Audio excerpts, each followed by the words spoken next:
Hello everyone, आज हम start कर रहे हैं एंटी एपिलेप्टिक ड्रग्स ये टॉपिक। बिफोर अंडरस्टैंडिंग कि एंटी एपिलेप्टिक ड्रग्स एक्चुअली इस टॉपिक में जाने से पहले हमको समझना पड़ेगा एपिलेप्सी ये क्या है। एपिलेप्सी का अगर डेफिनेशन देख के बात करेंगे तो हमें दो चीज़ें दिखाई देती है। पहली तो epilepsy is a neurological condition और अ डिसऑर्डर। सेकेंड थिंग की बात करें तो it is characterized by recurrent और प्रोवोक्ड सीजर्स और कन्वल्शंस।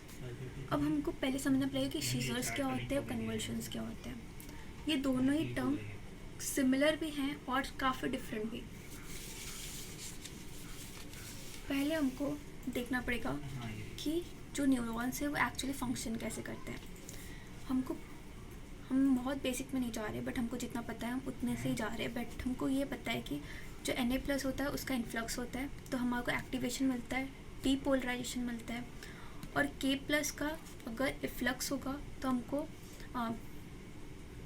हाइपरपोलराइजेशन मिलेगा और इनएक्टिवेशन स्टेट मिलेगा। वहीं पे अगर क्लोराइड आयंस है, क्लोराइड आयंस का इन्फ्लक्स होगा तो हमको फिर से इनएक्टिवेशन स्टेट और हाइपरपोलराइजेशन ये स्टेट मिलेगा।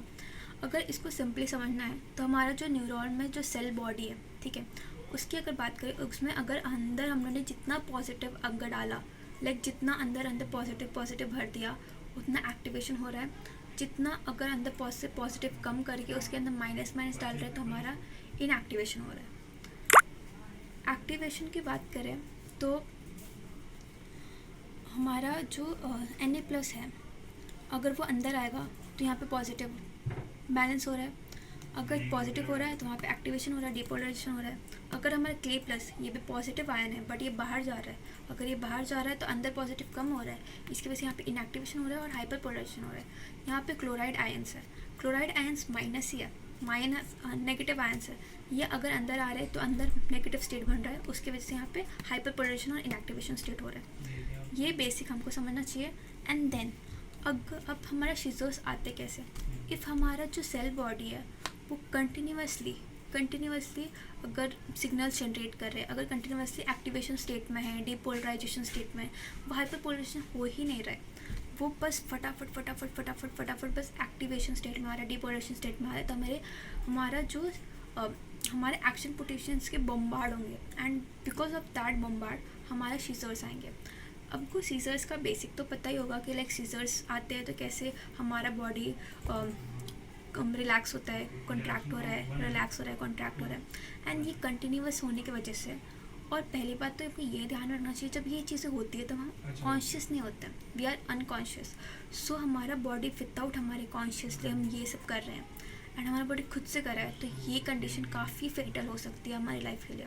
एंड ये चीज़ अगर 5 मिनट से ज़्यादा अगर ये हुई तो ये जो कंडीशन है इसको हम स्टेटस एपिलेप्सिकस बोलते हैं। एंड वो बहुत ही इमरजेंसी कंडीशन है जिसमें हमको IV रूट से हमको बहुत सारे ड्रग्स बैक टू बैक देने पड़ते हैं। उसकी भी हम बात करेंगे आगे, बट फॉर अभी के लिए हमको इतना समझना ज़रूरी है कि जो हमारे सीजर्स है वो काफ़ी फेटल हो सकते हैं हमारी लाइफ को लेकर। अब सीजर्स और कन्वर्शंस ये दोनों के बीच में डिफरेंस क्या होता है हमें ये सिंपल डायग्राम से हम समझ सकते हैं। सीजर्स ऐसे कंडीशन जिसमें हमारा जो like back to back activation state और डिपोलराइजेशन स्टेट को मेंटेन कर रहे हैं, हमारे आयंस बम्बार्ड हो रहे हैं इलेक्ट्रिकल इम्पल्सेस के, तो हमारे बॉडी जो किसी भी लाइक उसका जो इथियोलॉजी की बात करें अगर हम कि हमारा कॉज क्या है, तो ये अननोन भी हो सकता है या फिर नोन भी हो सकता है, ठीक है। तो हमारे जब बम्बार्ड हो गए तो हमारे सीजर्स आएंगे। ये सीजर्स अलग अलग तरीके से हमारी बॉडी शो करेगी इस सीजर्स को।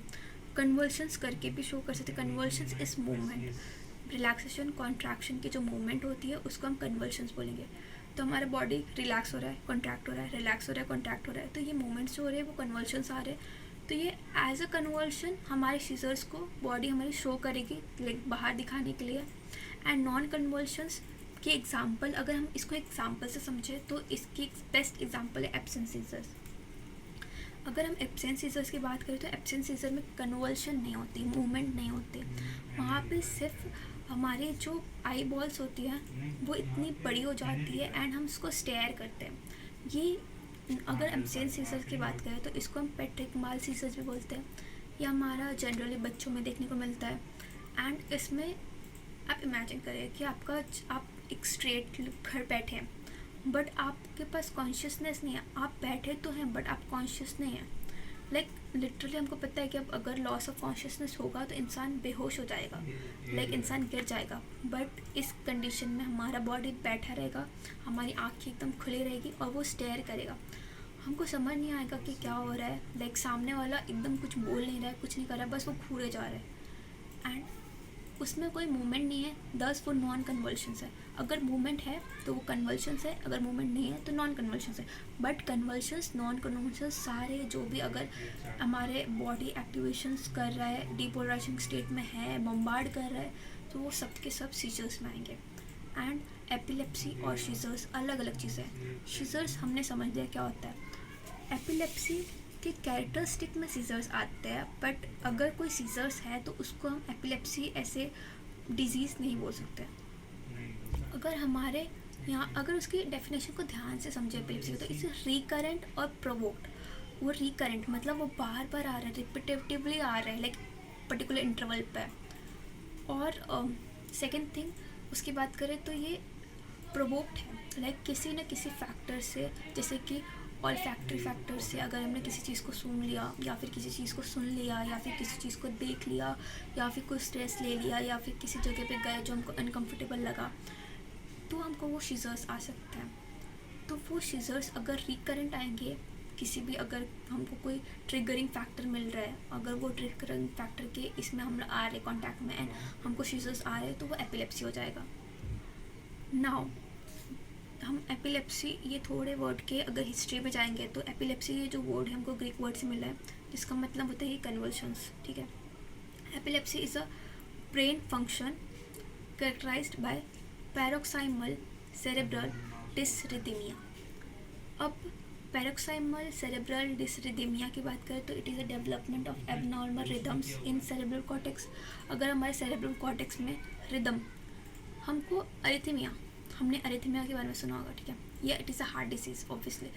ये रिदम की इनबैलेंस की वजह से, मतलब अगर आयंस है, आयंस हमारे इनफ्लक्स हो रहा है, उसका एक्फ्लक्स हो रहा है, तो हमारी रिदम मेंटेन हो रही है। उस रिदम में अगर चेंजेस आ रही है, वो अगर रिदम में एबनॉर्मल हो रहा है, तो हमारा कंडीशंस जनरेट होते हैं, जैसे रिदमिया। तो अरिथमिया, इसमें भी रिदमिया लास्ट में वर्ड आता है 10, उसके अंदर उसका मतलब होता है कि हमारे हार्ट के जो मसल्स है उसमें उसके रिदम में चेंजेस आ रहे हैं, एबनॉर्मल हो रहा है। सिमिलरली अगर सेरेब्रल कॉर्टेक्स, इमेजिन करो सेरेब्रल कॉर्टेक्स में जो न्यूरॉन्स है उसके इसमें अगर एबनॉर्मल रिदम होगा तो वो एपिलेप्सी होगा। अगर एपिलेप्सी में जब सीजर्स की हम बात करते हैं तो वो लाइक कैरेक्टरिस्ट हमको दिखेगा, सीजर्स दिखेगा, तो वो कैसे होंगे। अगर उसकी बात करेंगे तो यहाँ पे कुछ टाइप्स होते हैं उसके, जनरलाइज सीजर्स और पार्शियल सीजर्स। पार्शियल, ये वर्ड से हमको समझता है पार्शियल, हाफ। अगर हमारा सीजर्स किसी फोकल रीजन में होगा, लाइक हमारा ब्रेन का डायग्राम का आप इमेजिन करो, तो हमारे ब्रेन के डायग्राम में अगर बात करें, ठीक है, इमेजिन करो ये हमारा ब्रेन है। अगर हमारे ब्रेन में किसी इस साइड पे, लाइक ये हमारा हेमिस्फीयर है ब्रेन का, left hemisphere, right hemisphere, left hemisphere. अगर हमारे राइट हेमिस्फीयर पे इस लोकेशन में अगर हमारे यहाँ पे हमको न्यूरल एबनॉर्मल रिदम्स देखने मिल रहे हैं, तो हमारा ये सेंटर जिस भी मोटार फंक्शंस को कंट्रोल करता होगा, जिस भी मोटार फंक्शंस कंट्रोल को, उस मोटार फंक्शंस का रिलेटेड हमको हमारे ये सीजर्स देखने मिलेंगे। तो पार्शियल से हमको ये समझना है कि किसी ब्रेन के किसी एक सेंटर पे होगा, ये किसी भी जगह पे हो सकता है, ये इस साइड भी हो सकता है, इस साइड भी हो सकता है, इस साइड भी, इस साइड कहीं भी हो सकता है, बट किसी एक जगह पे, नॉट पूरा ब्रेन नहीं, ठीक है। तो अगर ये भी दो टाइप के होते हैं, एक तो सिंपल पार्शियल सीजर्स और एक कॉम्प्लेक्स पार्शियल सीजर्स। इसको हम आगे चल के और देखेंगे कि ये कैसे होते हैं।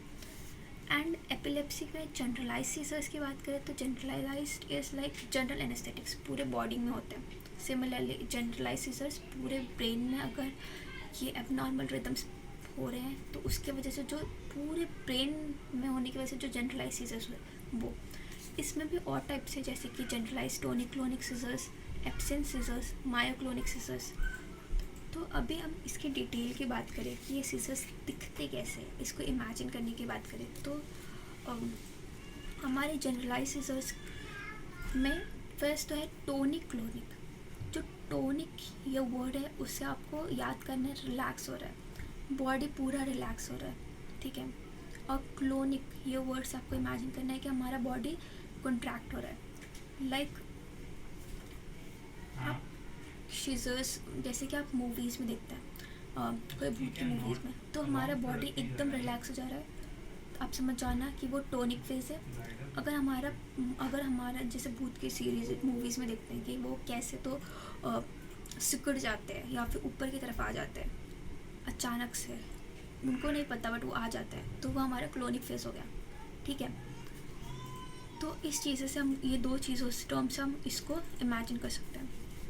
It is characterized by the following sequence. अगर हम सीक्वेंस की बात करें टोनिक क्लोनिक सीजन में क्या हो रहा है, तो ऑरा एपिलेप्टिक ट्राई, ऑरा फिर एपिलेप्टिक ट्राई, फिर लॉस ऑफ कॉन्शियसनेस।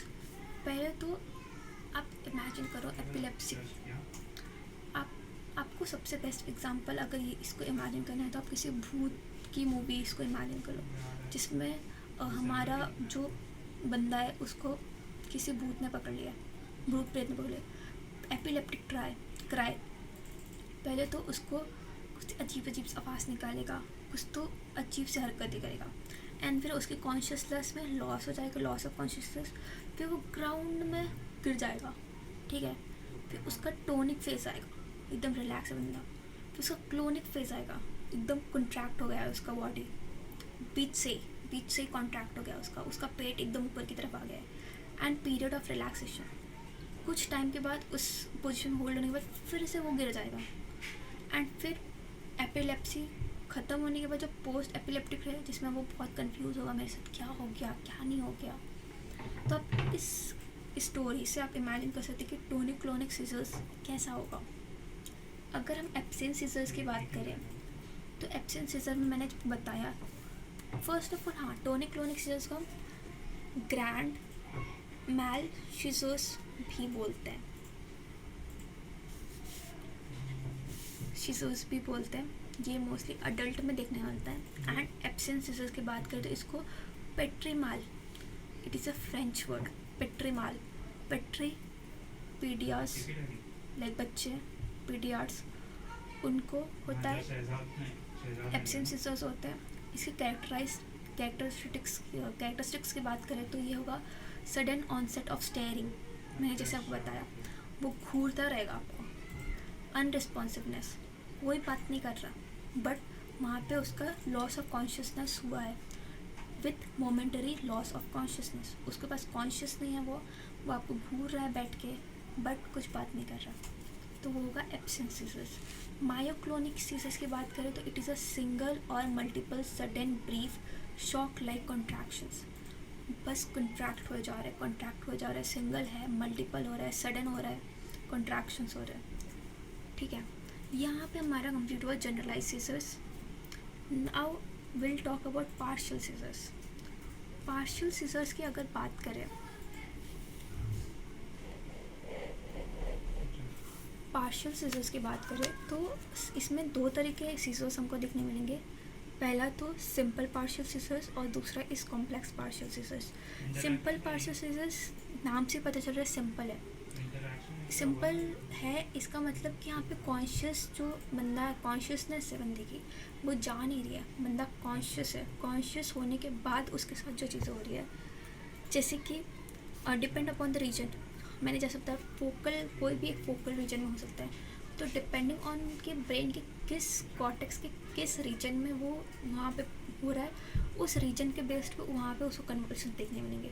देयर में भी कन्वर्शंस फोकल मोटर सिम्टम्स और para anaesthesia sensory symptoms without loss of consciousness.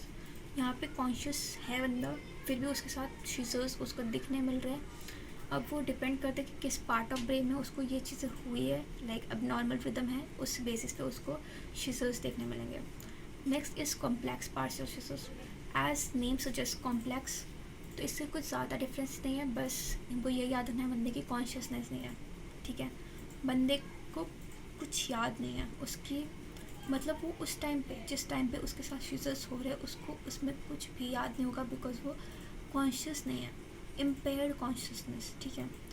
तो वो सब चीज़ें उसके साथ सेम चीज़ें होंगी, बट उसको याद नहीं होगा उसके साथ क्या हुआ, बिकॉज वहाँ उस टाइम पे वो कॉन्शियस नहीं था। तो सिंपल और कॉम्प्लेक्स में सिर्फ यही डिफरेंसेस है।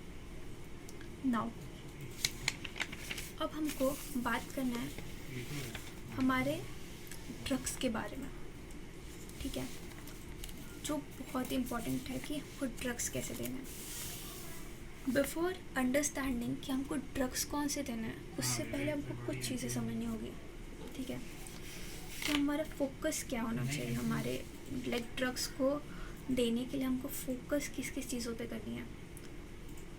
तो आज के लिए इतना ही, हम नेक्स्ट वीडियो में ये कंटिन्यू करते हैं कि हमको किस किस चीज़ों पे फोकस करना है, ठीक है।